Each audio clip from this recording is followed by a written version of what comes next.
কাউকে কথা দিলে হাজার কষ্টের মাঝেও সেই কথা রাখার চেষ্টা করো। কোনো এক শহরে প্রচুর ঠান্ডা পড়ছিল, বরফের তুষার পড়ছিল।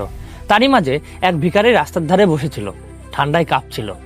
তখনই এক লোক অফিস থেকে বাড়ি ফিরছিল। সেই ভিখারিকে দেখে সেই ভিখারির কাছে গেল এবং বলল, এত ঠান্ডার মধ্যে তোমার কষ্ট হচ্ছে না এভাবে বসে আছো?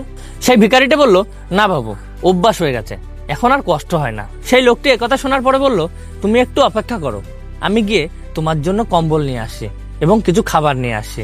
সেই লোকটি বাড়ি চলে গেল এবং বাড়ি যাওয়ার পরে অফিসের কাজে ব্যস্ত হয়ে গেল।